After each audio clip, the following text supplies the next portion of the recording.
Hey guys, it's Brianna. Long time no see. Today I want to talk about sort of the difference and the intersection of social norm and market norm.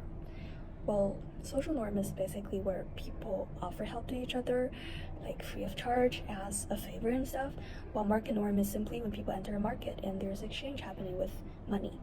Yes, and how are they different? And when do they intersect?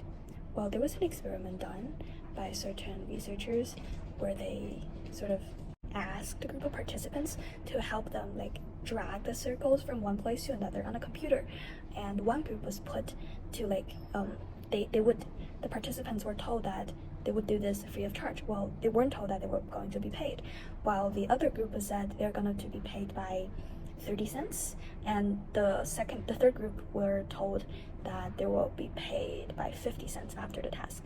So what happened?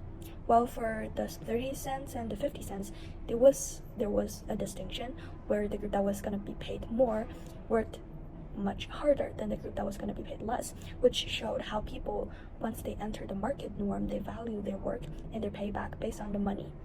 However, one may think that, well, people in the other group, the no payment group, would work significantly less because apparently their work isn't paid.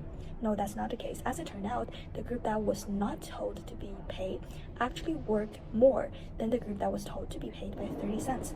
Why does this happen? Well, it seems that in the social norm, instead of the market norm, people would not value their work based on how much it's worth. They would simply do it if they wish to, and they would do it as a favor. So as a result, it seems that in social norms, people would not think of the market, and they are somehow separated and two entire entities instead of having any intersections. Yes. Well, what would happen if they do intersect?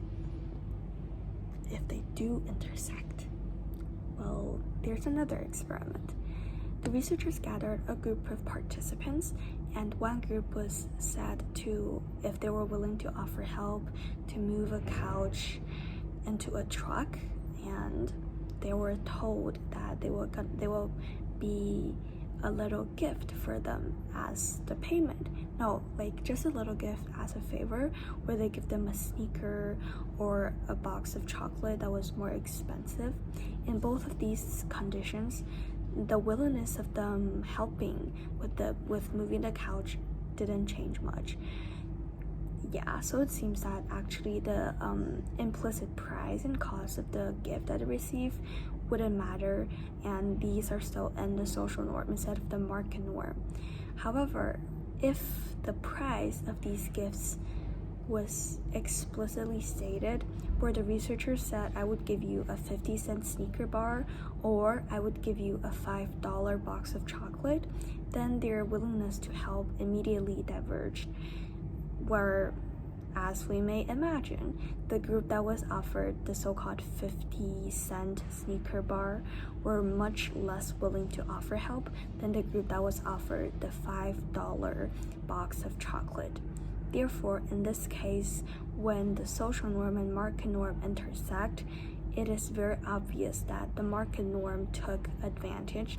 It took dominance over the social norm, and people immediately start thinking about money and whether their work was worth the money that they receive, instead of focusing on the social norm where they simply offer help as a kind of volunteer and a favor. Yes, that's something to think about, and I do think it's very interesting that in real life people sometimes look at social norms only and market norms only, and when they look at market norms, their behavior is quite predictable, just as the classic strand of economics would think about. However, when we're social animals and we were completely free of the market norm, when we enter the social norm, then we would become irrational, predictably irrational, as stated by the book, predictably irrational.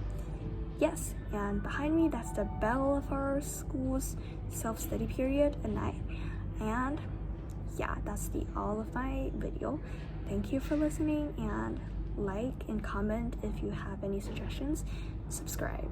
Thank you. I'm Brianna. Have a good night.